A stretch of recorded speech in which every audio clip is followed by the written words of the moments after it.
L'horloge ne fonctionne pas. Fait que je ne vois pas l'heure. 10h59, vous allez me le dire. Parfait. Fait que David, tu as la permission. À 11h29, tu peux prendre une longue canne et me tirer par le cou. OK? C'est bon. Donc, bonjour encore.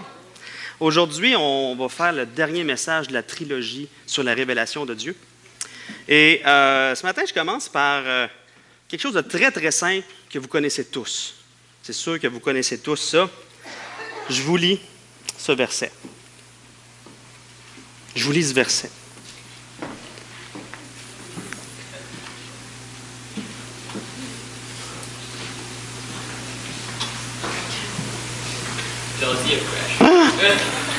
OK. Pendant que l'ordi décrash, je vais vous le lire. OK?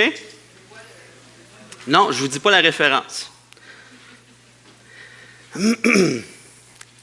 Bogiye toliko, volio, zviet da yedao, zvoyega, yedi norodenog, sina da niyedan, koyi yu niega, viruye, nepo djine nego di ima, vieni divot. OK? Est-ce qu'il y en a qui ont compris? Levez la main, ceux qui ont compris. Il y en a qui ont compris, là? Il y en a qui ont compris? Un petit peu compris? C'est bon? Si vous auriez lu, probablement que vous auriez plus compris. En passant, je voudrais souhaiter la bienvenue à nos amis croates ce matin. Dragi pigateli, dobro došli u naše društvo, qui veut dire « Bienvenue les amis, vous êtes bienvenus chez nous ». Ça ressemblait pas mal à ça. Donc, c'était pas clair, hein, pour la plupart des gens, c'était pas clair. Hein? C'est intéressant cette langue-là parce que tu as beau te forcer, si tu n'as pas de notion du croate, il n'y a rien de rapport avec le français. Rien. Ça sonne comme moi qui déboule l'escalier en essayant de parler. Mais c'est une belle langue. Quand je les entends parler en croate, c'est très beau. Mais ce n'était pas très clair, mais je recommence. Je lis la même chose. OK? Forcez-vous. For God so loved the world, avec l'accent, that he gave his one and only Son, that whoever believes in him shall not perish, but have eternal life. C'est un petit peu plus clair, là. Mais je suis sûr qu'il y a des gens qui n'ont pas compris encore. Je suis sûr qu'il y a des gens qui n'étaient pas clairs. Je vais relire la même chose. OK? Car Dieu a tant aimé le monde qu'il a donné son Fils unique, afin que quiconque croit en lui ne périsse point, mais qu'il ait la vie éternelle. Là, c'était clair, hein? C'est spécial, hein? En français. Tout le monde a compris, pourtant, c'était la même affaire que je disais. La première, c'est en croate, incompréhensible pour nous, ceux qui n'ont aucune notion de croate. La deuxième, c'est en anglais, la plupart ont compris. Et la troisième, évidemment, c'est en français. Et là, ça a été clair. Et parfois, lorsqu'on parle de Jésus à des gens, ça sonne comme du croate. Puis pourtant, on parle français. Parfois, des fois, même quand on est des enfants de Dieu, on lit la Bible et on lit des versets qu'on ne comprend pas. On dirait que c'est écrit en croate ou en chinois, parce que les Croates, ils vont les comprendre, eux autres. Je vais dire du chinois maintenant, OK? Ça sonne comme du chinois.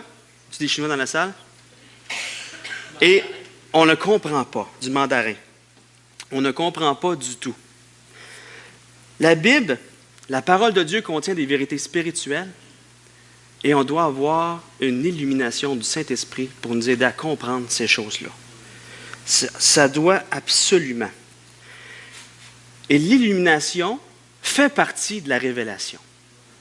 Sans l'illumination du Saint-Esprit, c'est impossible pour nous de comprendre quoi que ce soit des vérités spirituelles que la Bible apporte. Donc ce matin, comme prévu, on va parler de l'illumination. On va parler ensemble de l'illumination du Saint-Esprit dans le sens que c'est vraiment absolument essentiel pour nous amener à comprendre l'Évangile. Lorsqu'on n'est pas un enfant de Dieu et qu'on ne comprend rien de ce que Dieu a fait pour nous, c'est on a absolument besoin de l'illumination du Saint-Esprit pour nous amener à comprendre une fois pour toutes ce que Jésus a fait sur la croix pour nous. Et par la suite, dans notre vie, on va voir ensemble qu'on a besoin absolument de l'illumination du Saint-Esprit à tous les jours dans notre vie pour nous amener à comprendre des choses qui sont impossibles à comprendre avec notre propre logique, des choses sur qui est Dieu, ce qu'il a fait et toute l'implication de ces choses-là par rapport à nous aujourd'hui dans la vie de tous les jours. Donc, c'est de ça qu'on va jaser ce matin. Mais avant, qu'est-ce que l'illumination? Faut que je l'essaye, là?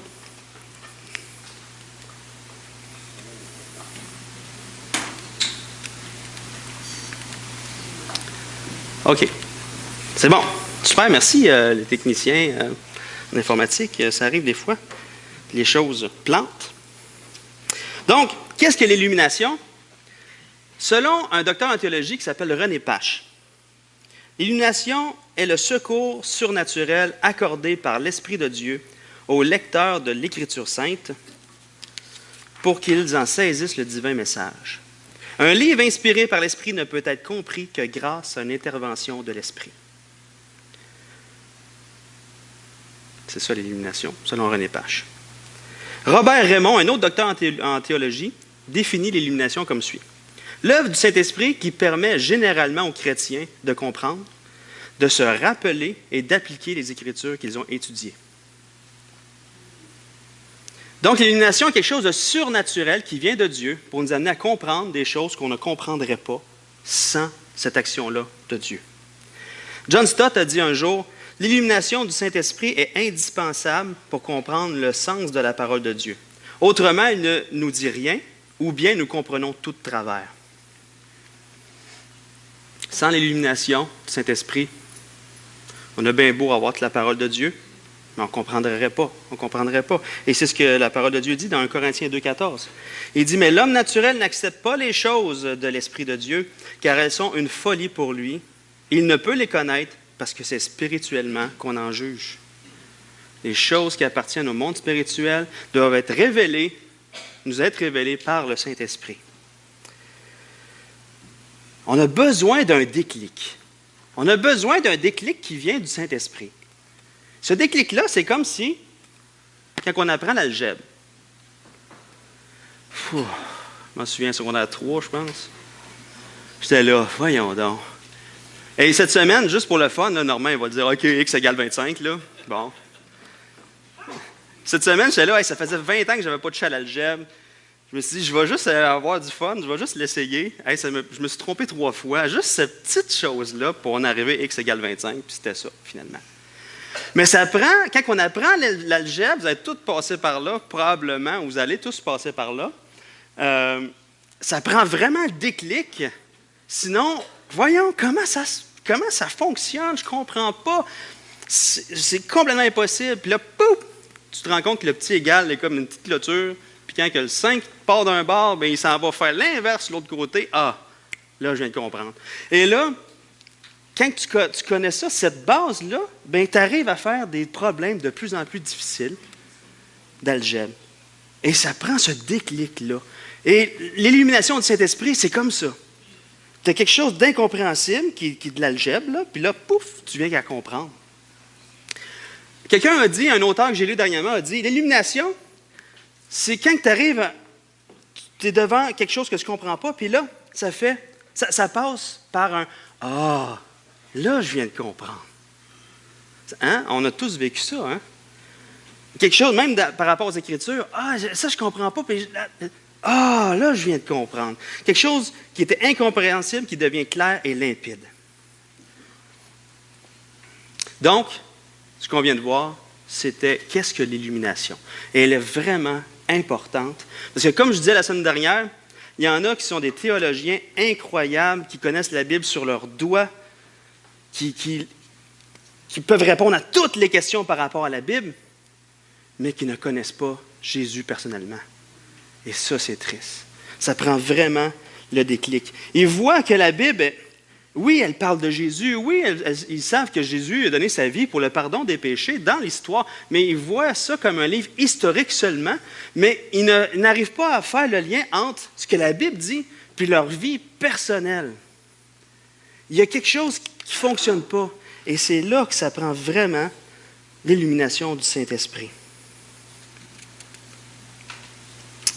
Et on a besoin de l'action du Saint-Esprit pour le salut et pour notre vie à tous les jours. Et c'est ce que Jésus dit dans Jean 16, versets 7 à 11. Je vais vous lire ça. « Cependant, je vous dis la vérité, il vous est avantageux que je m'en aille, car si je ne m'en vais pas, le Consolateur ne viendra pas vers vous. Mais si je m'en vais, je vous l'enverrai. Et quand il sera venu, il convaincra le monde en ce qui concerne le péché, la justice et le jugement. En ce qui concerne le péché, parce qu'il ne croit pas en moi, la justice, parce que je vais au Père et que vous ne me verrez plus, le jugement, parce que le prince de ce monde est jugé. » Donc Jésus, là, c'est Jésus qui parle, il promet le Consolateur qui est le Saint-Esprit. Et quand il va être venu, il va convaincre le monde de péché, de justice et de jugement. Qu'est-ce qui est spécial là-dedans, qu'est-ce qui est le fun dans ce passage-là? C'est qu'on voit que Dieu, par son Saint-Esprit, n'agit pas simplement juste sur le cœur de ceux qui lui appartiennent. Il n'agit pas juste sur le cœur de ceux qui sont déjà des enfants de Dieu pour leur montrer des vérités spirituelles pour leur vie à eux. Il agit aussi sur le cœur de ceux qui ne le connaissent pas encore. Ça, c'est la bonté de Dieu. La grâce de Dieu qui agit, qui pousse, qui veut se présenter, qui veut convaincre. De quelle façon il le fait, justement? Parce que son but à Dieu, c'est d'amener à la repentance et la foi. Donc, un changement de vie complet et se tourner vers ce que Jésus a fait sur la croix. C'est ce que le Saint-Esprit veut pousser, veut amener les gens à croire pour leur salut. De quelle façon il fait? Il commence par convaincre le monde. Il convainc le monde de péché. Et Jésus dit, parce qu'il ne croit pas en moi. Il convainc le monde de péché parce qu'il ne croit pas en moi. Généralement, les gens, quand on parle avec les gens, ils n'ont pas de la misère à dire, oui, j'ai fait des péchés. Souvent, quand on parle avec les gens, ils disent, mais t'as-tu déjà volé? T'as-tu déjà menti? T'as-tu déjà... Ah oui, j'ai déjà péché au moins une fois, donc je suis un pécheur. Mais de là à réaliser que oui, tu es un pécheur, mais que ça a un gros impact incroyable dans ta vie, puis sur ton futur, puis sur tout ce que tu es, il y a une grosse marge. Parce que les gens vont dire, oui, je suis pécheur, mais c'est pas grave, tout le monde pêche. Tout le monde pêche, pas pire qu'un autre, là, tu sais. Puis, quand je vais arriver devant Dieu, je vais m'arranger avec lui, là, tu sais. Je vais négocier. Tu sais, il y a toutes sortes d'affaires, là. Puis vu que tout le monde pêche, puis qu'il y a tant de monde qui ne croit pas en Dieu, Dieu, il n'est pas assez méchant pour envoyer tout ce monde-là en enfer. Tu sais, il y a des... Ça roule dans la tête, pour trouver une solution. Mais l'affaire, c'est que Dieu n'envoie pas les gens en enfer. C'est les gens qui y vont. Pourquoi? Parce que Jésus dit, parce qu'ils ne croient pas en moi. Hey! Mais le Saint-Esprit est là. Qu'est-ce qu'il fait? Il veut convaincre les gens de péché. Convaincre, qu'est-ce que ça veut dire? Le mot grec pour convaincre, c'est vraiment intéressant. C'est vérité présentée avec une telle force qu'on ne peut la contester. Donc, quand le Saint-Esprit se met sur le dos de quelqu'un pour le convaincre de péché, il lui apporte des arguments d'une telle ampleur, d'une telle force qu'il ne peut pas contester. Et quand le Saint-Esprit convainc de péché, il ne se contente pas juste de parler de péché, mais il parle, il nous convainc au plus profond de nous du fait du péché, de la faute du péché, de la folie du péché, de la saleté du péché, que par le péché, on est rendu odieux devant Dieu. Il nous convainc de la source du péché et il nous convainc aussi du fruit du péché qui est la mort. Il nous convainc de tout ça. Donc, Dieu, par son Saint-Esprit, lorsqu'il veut nous convaincre de péché, c'est pas à peu près. Et là, on est convaincu, et là, on dit, ça y est, comme les 3000 personnes au jour de la Pentecôte, tout de suite après le discours de Pierre, il dit, ils se rendent compte, ils sont pécheurs. Hommes, frères, que ferons-nous? Ils sont là, sont convaincus de péché. Hommes, frères, que ferons-nous? On est mal pris. Et qu'est-ce qui est intéressant, c'est qu'une fois, 2 personnes de l'Assemblée ici et moi, on présentait l'Évangile à une jeune femme qui voulait en savoir plus. Et lorsqu'elle était convaincue par le Saint-Esprit de péché, la panique dans ses yeux. Hommes, frères, que ferons-nous? Mais il doit y avoir une solution, il doit y avoir quelque chose. L'affaire est grave. C'est ce qui se passait. Il y avait la douleur, l'angoisse dans son regard qui était là. Pas de solution. Non, je ne peux pas, par mes propres œuvres, pas de solution. Et voici l'angoisse qu'elle vivait. Mais qu'est-ce qui est le fun avec le Saint-Esprit? C'est qu'une fois qu'il a convaincu la personne, qu'il a ouvert la plaie béante du péché, puis qu'il a démontré toute l'ampleur du péché, puis tout ce que ça donne, bien, qu'est-ce qu'il fait? C'est le consolateur. Il convainc, puis il console. Le Saint-Esprit a tous les attributs de Dieu aussi. Donc, il a tout l'amour, il a toute la tendresse. Fait qu'il ne laisse pas la personne dans son état sans lui apporter une solution. Donc, après ça, qu'est-ce qu'il fait? Il convainc, après avoir convaincu le monde de péché, il convainc aussi le monde de justice. Ensuite, il fait ça. Et Jésus dit, parce que je vais au Père et vous ne me verrez plus. Convainc de justice, parce que je vais au Père et vous ne me verrez plus. Jésus, le Saint-Esprit convainc qu'il y a un moyen de passer d'injuste à justifié, d'impur à pur. Et Jésus dit, parce que je m'en vais au Père et que vous ne me verrez plus.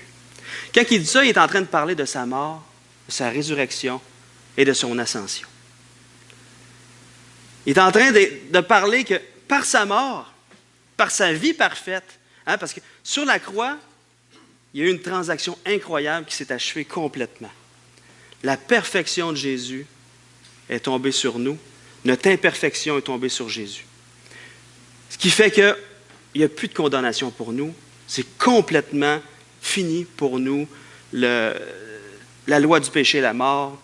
On est passé d'injuste à juste, d'imparfait à parfait. Et par sa résurrection et son ascension, qu'est-ce que ça démontre? Ça démontre que le Père a accepté complètement le sacrifice de Jésus-Christ. Le sacrifice de Jésus est pleinement suffisant pour nous justifier. On est accepté comme juste aux yeux de Dieu. Complètement. Complètement. Et c'est le Saint-Esprit qui nous révèle ça. Une fois qu'on a fait « Ah! » le Saint-Esprit nous révèle quelque chose et ça fait « Ah! » Oui! Et cette jeune femme-là, et c'était vraiment incroyable de voir ce qui s'était passé avec elle. C'est un coup que la panique. Et après ça, on a présenté, ouais, mais Jésus. Là, tu as vu son regard faire Oh! Hey, elle avait entendu parler de Jésus des millions de fois dans sa vie, qui avait donné sa vie pour le péché et tout ça, pour pardonner le péché. Mais là, elle venait de réaliser que ce que Jésus avait fait sur la croix, c'était pour elle. Dieu a agi sur son intelligence et son cœur pour réaliser que maintenant, la solution lui avait été donnée et que maintenant ses péchés étaient pardonnés à cause de Jésus. Gloire à Dieu. Hein? Ce déclic-là du Saint-Esprit qui nous illumine sur notre état de péché, après ça, notre état de juste à cause de Jésus. Hey, c'est incroyable ça. Ça, c'est Dieu qui fait ça. Ensuite, le Saint-Esprit nous convainc de jugement. Mais là, c'est quoi l'affaire? Nous, on n'a plus de jugement pour nous, on a passé par la justice. Dieu a appliqué sa justice au travers de Jésus. C'est quoi? Pourquoi il y a le jugement après? Jésus ajoute, parce que le prince de ce monde est jugé. C'est qu'une fois que le Saint-Esprit nous a convaincus de péché, qu'on est pécheurs perdus, de justice, qu'en Jésus, on a le pardon de nos péchés, il nous convainc aussi de jugement. Le prince de ce monde est jugé. Il n'y a plus rien. Satan n'a plus aucun pouvoir sur nous pour nous ravir de la main de Dieu, pour nous faire tomber d'une manière, un retour en arrière sur le salut. C'est complètement impossible. Satan a été jugé à la croix. Donc, Jésus était plus puissant que la loi du péché et de la mort et que Satan, et qu'il n'y a plus d'accès. Il y a d'accès pour nous tenter, mais il n'y a pas d'accès pour nous prendre de notre état d'enfant de Dieu et nous ramener à un état plus enfant de Dieu. Satan a été jugé. Le prince de ce monde est jugé. Donc, c'est pour une fois pour toutes. Le prince de ce monde est jugé, il n'y a plus aucun droit sur nous. Et à partir de ce moment-là, on peut avancer par la foi en la vie de Jésus qui nous a donné.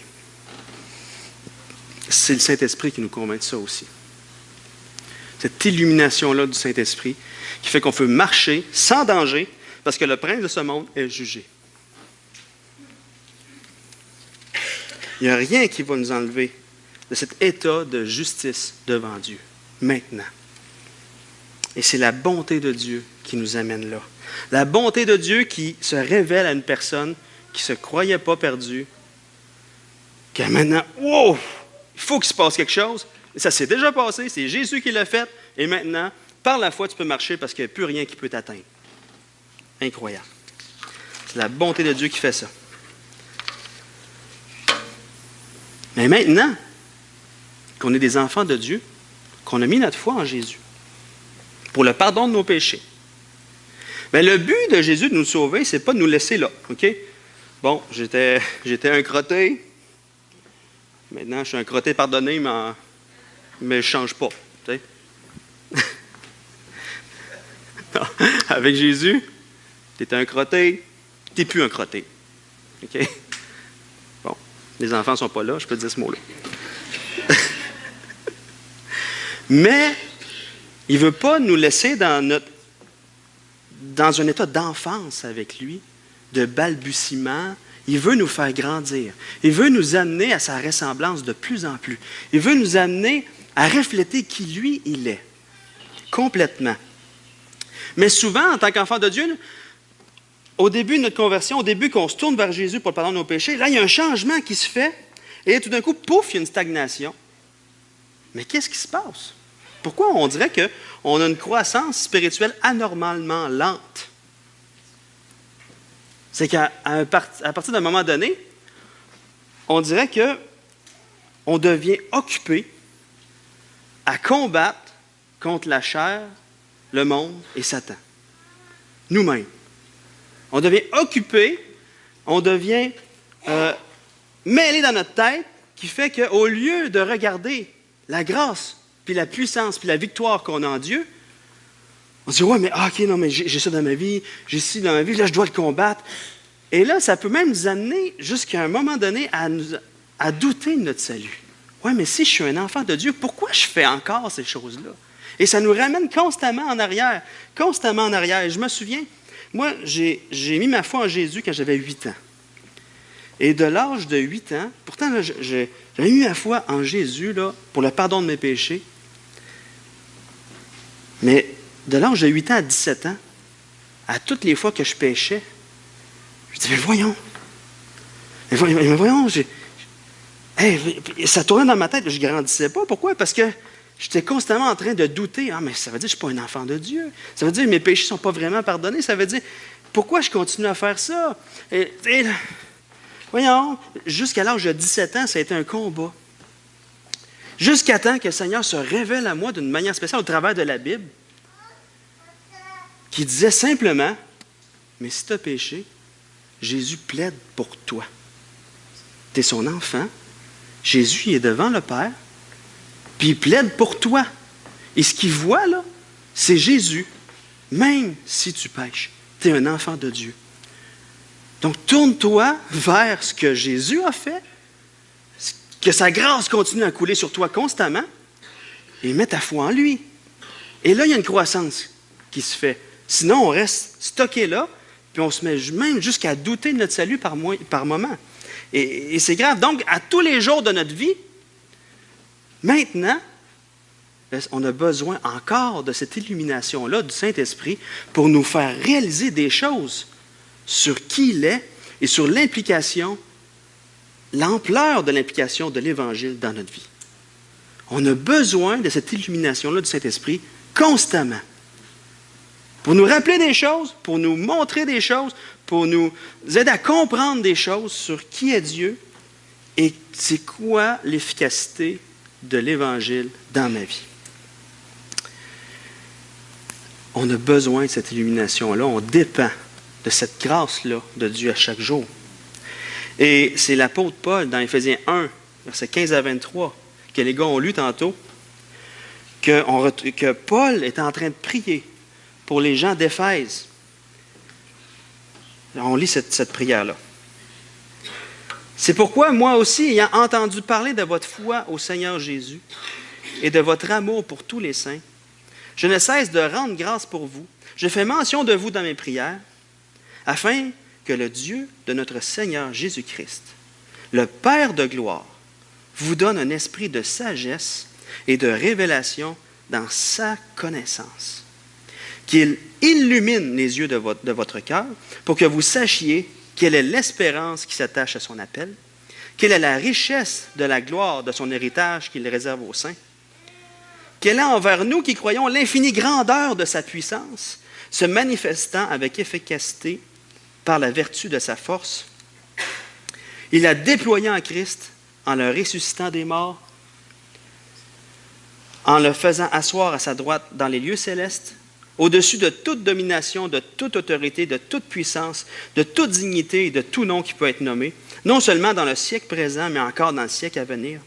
Il a tout mis sous ses pieds. Il a donné pour chef suprême à l'Église, qui est son corps, la plénitude de celui qui remplit tout en tous. Et c'est une prière super importante. Paul prie pour les Éphésiens, mais en fait, il pourrait faire cette prière-là à tous les chrétiens, de toutes les générations, de tous les lieux, du monde entier. Il prie pour que, premièrement, Dieu donne un esprit de sagesse et de révélation dans sa connaissance. C'est vraiment important parce que le but du Saint-Esprit, c'est de nous amener à grandir dans la foi, c'est de nous amener à la ressemblance de plus en plus de Christ, de Jésus. Et ça se fait au travers de l'apprentissage de qui est Jésus. Lorsque le Saint-Esprit nous révèle des choses sur la personne de Jésus, on fait « Wow! J'avais jamais vu ça. Une autre vérité sur Jésus. Ça m'amène à l'adorer pour cette réalité sur Jésus. Et ça m'amène à changer parce que je mets ma foi en cette réalité-là sur Jésus. » Et il y a un auteur, j'ai lu dernièrement, qui dit « On devient ce qu'on voit. » On devient ce qu'on voit. On découvre Jésus, on devient comme lui. Et c'est ça que Paul dit dans 2 Corinthiens 3, verset 18. Je pense que je l'ai mis. Oui. Il dit, « Nous tous dont le visage découvert. » Maintenant, là, il n'y a plus rien qui nous couvre. OK? Maintenant, là, on peut observer Jésus dans sa splendeur.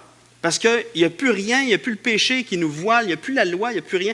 C'est la grâce de Dieu. On est dans la présence, on est unis en lui, on fait partie de lui, il fait partie de nous. OK? Il n'y a plus d'espace, là, à cause du sacrifice de Christ. Nous tous, dont le visage découvert reflète la gloire du Seigneur, nous sommes transformés en la même image de gloire en gloire par l'Esprit du Seigneur. Nous voyons, il reste 4 minutes, nous voyons la gloire de Dieu et nous reflétons sa personne. On est comme un miroir. On reflète qui il est à cause qu'on découvre qui il est. Et ça passe par l'illumination. Je peux avoir un petit peu plus de temps? Super important. Je peux avoir plus de temps? Merci. Ce ne sera pas très, très long. C'est bon. C'est le Saint-Esprit qui nous révèle des choses au travers de sa parole aussi, des choses en lien avec la parole. Parce que si c'est des nouvelles révélations qui ne sont pas en lien avec la parole, ça ne s'appelle pas d'illumination, ça s'appelle d'illuminisme. C'est toute autre chose. Là, ça peut être tout croche. Là. OK. Donc, Paul prie pour que pour que le Saint-Esprit le révèle, lui donne un esprit de connaissance et qu'il illumine par le Saint-Esprit les Éphésiens et nous-mêmes, on va s'inclure dans cette prière-là, sur l'ampleur de l'héritage qu'on a en Jésus. Quand que le Seigneur nous révèle des choses sur la grandeur de l'héritage qu'on a en Jésus, sur ce qui nous attend, là, bien, qu'est-ce que ça fait? Wow, c'est ça qui m'attend? Bien là, je ne perds plus mon temps à fixer le regard sur le monde, la chair, Satan, puis d'essayer de combattre ça, mais je me tourne le regard sur, hey, ce qui m'attend. Et donc, et la vie de tous les jours, la vie d'aujourd'hui et ce qui peut attirer mon cœur, mais devient secondaire. Parce que le Seigneur, le Saint-Esprit m'illumine sur les réalités spirituelles qui s'en viennent, qui m'attendent complètement. Tout l'héritage réservé à Jésus-Christ au ciel, il m'attend aussi. Et Paul continue, pas juste de nous illuminer sur ce qui nous attend, mais sur la puissance qu'on a présentement en Jésus-Christ. Et c'est spécial comment Paul le dit aux Éphésiens, au verset 19. Okay? Il dit, « Et quelle est envers nous qui croyons l'infinie grandeur de sa puissance, se manifestant avec efficacité par la vertu de sa force. » La puissance de Jésus est infiniment grande. Okay? Elle se manifeste efficacement par la vertu de sa force. Et quand Paul dit par la vertu de sa force, c'est comme s'il disait, par la force de sa force. C'est ça que le mot vertu veut dire. Par la puissance de sa force. C'est comme si Paul était en train de dire que Jésus avait des biceps par-dessus ses biceps. La force de sa force. Ce matin, je me suis pris une photo. Là.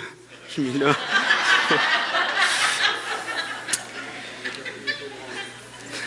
C'est plus bronzé, c'est ça? J'ai perdu de la bronzée. OK. Et Paul dit au verset 22 et 23 que Jésus est la tête de l'Église, qui est son corps. Donc Jésus, qui est plus fort que fort, plus puissant que puissant, par la force de sa force, habite en nous. Et plus tard, je vais l'ôter là, parce que je suis gêné un peu. Et plus tard, Paul encourage les Éphésiens à mettre leur foi en la puissance de Jésus qui peut faire au-delà de tout ce qu'on peut espérer ou voir, ou peu importe, au-delà de tout. Et c'est comme ça que la croissance spirituelle arrive. Sur l'illumination du Saint-Esprit, de l'héritage, l'espérance qu'on a, puis la puissance que Jésus a, puis que cette puissance-là est en nous aujourd'hui. Mais parfois, lorsqu'on voit des versets de la Bible qu'on ne comprend pas, qui sonnent comme du chinois à nos oreilles, on a besoin de l'illumination du Saint-Esprit pour nous le révéler. Et il y a un fait intéressant ici. Ça s'est passé en 1920.